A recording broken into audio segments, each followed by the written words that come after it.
အားလုံးပဲမင်္ဂလာပါဒီဗီဒီယိုထဲမှာတော့ဒီ Samsung A12 လေးကိုကျွန်တော်မှန်တွဲရက်လေးလဲပြမှာဖြစ်ပါတယ်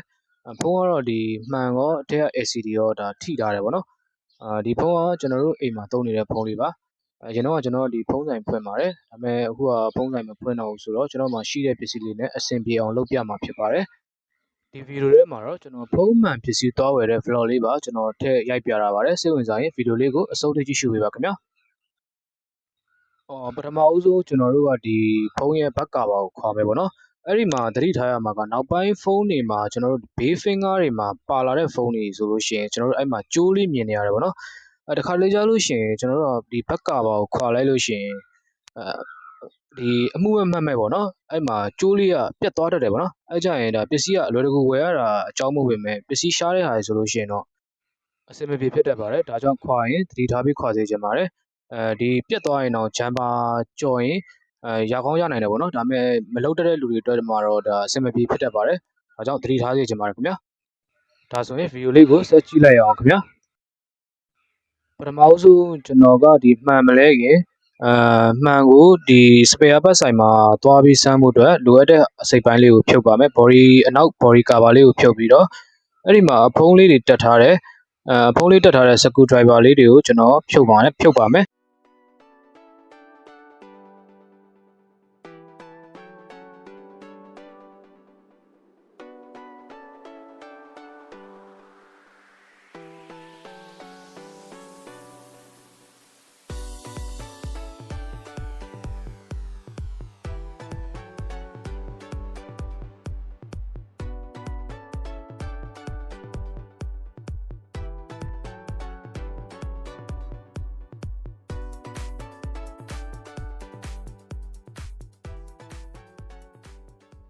ဒါဆိုလို့ရှိရင်ကျွန်တော်ဒါနောက်ဖုံးလေးဖြုတ်ပြီးပါပြီပေါ့နော်ဒါလေးယူပြီးတော့ကျွန်တော်ဒီစပယ်ဘက်ဆိုင်မှာဖုံးမှန်သွားဆမ်းမှာဖြစ်ပါတယ်အဆင်ပြေတော့ကျွန်တော်မှန်တစ်ခါတည်းဝယ်လာလို့ရတာပေါ့နော်အခုဗီဒီယိုထဲမှာမြင်နေရတဲ့အတိုင်းပါပဲဒီဘက်ကပါခွာပြီးတော့ကျွန်တော်ဆိုင်မှာမှန်သွားဆမ်းမယ်ပြီးရင်ဝယ်လာခဲ့မယ်ပေါ့နော်ပြီးရင်မှန်လဲပါမယ်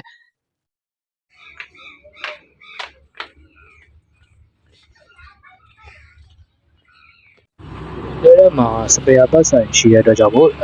စပယ်ဘတ်ဒီတော့ရဖို့အတွက်30ကားစီးပါမယ်30ကားလာနေပါပြီ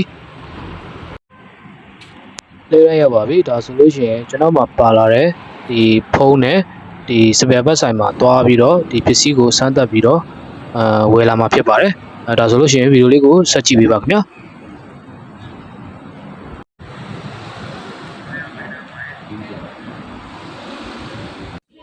စပယ်ဘတ်ဆိုင်ရောက်ပါပြီကျွန်တော်တို့လက်ထဲမှာကင်ထားတာကတော့ဒါကျွန်တော်လဲမဲ့ဖုန်းရဲ့ဒါမှန်အသစ်ဖြစ်ပါတယ်မှန်ဆန်းကြည့်လိုက်တဲ့အခါမှာတော့ရုပ်ထွက်တွေပါတယ်မဆိုးပါဘူးမှန်လဲအဆင်ပြေပါတယ်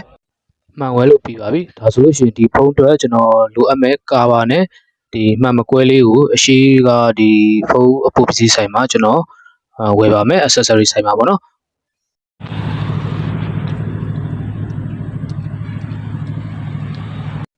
ပစ္စည်းကတော့ဝယ်လို့ပြီးပါပြီလိုချင်တဲ့ဟာလေးတွေပါကျွန်တော်တစ်ခါတည်းဝယ်လာတယ်ပေါ့နော်တလက်စားတဲ့ပေါက်စီစားခြင်းလို့ပေါက်စီပါကျွန်တော်ဝယ်လာခဲ့ပါတယ်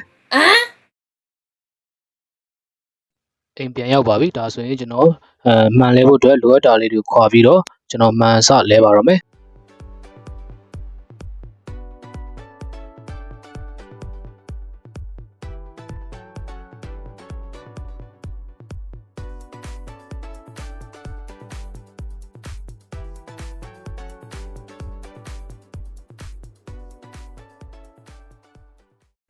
ဒါဆိုရင်ကျွန်တော်မှန်အဟောင်းကိုစခွာပါပြီသူပထမမှန်ကတော့ဒီအပေါ်မှန်ရောအထက် LCD ပါမကောင်းတော့တဲ့အတွက်ကြောင့်မို့ကျွန်တော်ထိပြီးတော့မခွာတော့ပါဘူးဒါအပေါ်မှန်ကွဲပြီးတော့အထက် LCD ကောင်းရင်တော့ကျွန်တော်တို့ဒီအပေါ်မှန်ကြီးပဲလဲလို့ရတယ်ပေါ့နော်ဒါဆိုလို့ရှိရင်ကျွန်တော်ထိပြီးတော့ခွာစရာမလိုဘဲနဲ့ကျွန်တော်အဆင်ပြေသလိုပဲခွာပြီးတော့လဲမှာဖြစ်ပါတယ်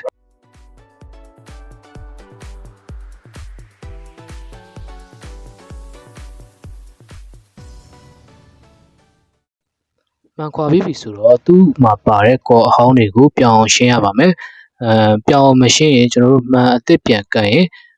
မှန်မစီတာတို့ဘာလို့ဖြစ်တတ်တယ်ပေါ့နော်ဒါကြောင့်မို့ဒီကော်ရှင်းတေချာပြောင်းရှင်းပြီးတော့မှ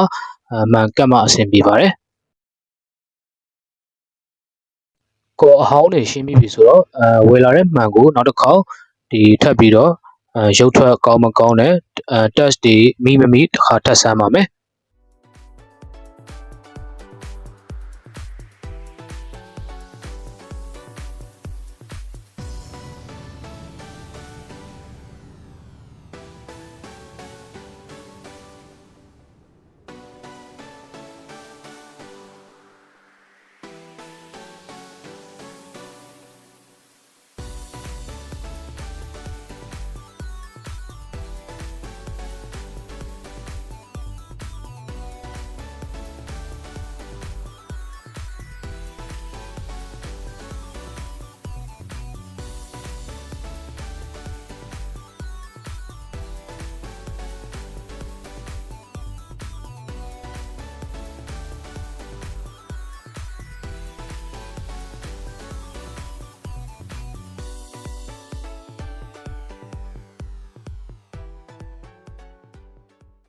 ဒါဆိုရင်တော့မှန်လဲအဆင်ပြေပါတယ်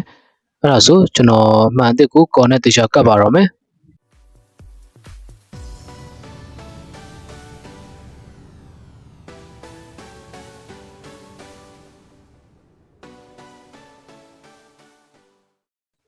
ဖုန်းဆာဗစ်ကမလုပ်တော့လို့ကော်ဘူးလည်းသိမရှိတော့ဘူးเนาะအဲ့ဒါကြောင့်မို့ရှိတာလေးနဲ့ပဲဒီအဆင်ပြေအောင်ဒေါင်းစီအောင်တေချာထည့်ပြီးတော့ကော်တေချာကတ်ပါမယ်ဒါဆိုရင်ကျွန်တော်မှန်လဲကော်ကတ်ပြီးသွားပြီပေါ့နော်ပြီးတော့သူ့မှာပါတဲ့အစိပ်ပိုင်းလေးတွေပြန်ထည့်ပြီးတော့နောက်ဖုန်းတွေပါဖုံးပြီးတော့နောက်တစ်ခေါက်မှန်လေးထပ်ဆန်းပါမယ်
အကုန်လုံးပြန်ဖုံးပြီးသွားရင်တော့ကျွန်တော်တို့မှန်နေအလင်းပေါက်မပေါက်ဘေးအလင်းမထွက်မထွက်ပါတော့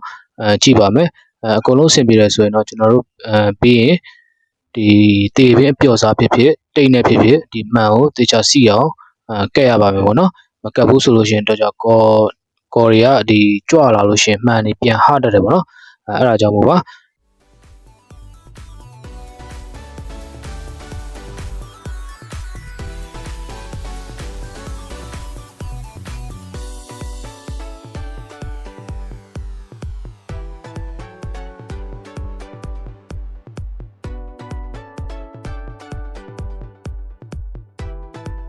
သူ့မှန်မှာကဒီကျွန်တော်တို့ charging အပိုင်းနဲ့ပါဆက်ဆက်နေတော့ charging လေးပါတွေတွင်းကြည့်ပါမယ်ဒါဆိုလို့ရှိရင်တော့ charging မှာဝင်နေပါတော့ဒါဆိုဒီဖုန်းကအဆင်ပြေသွားပါပြီ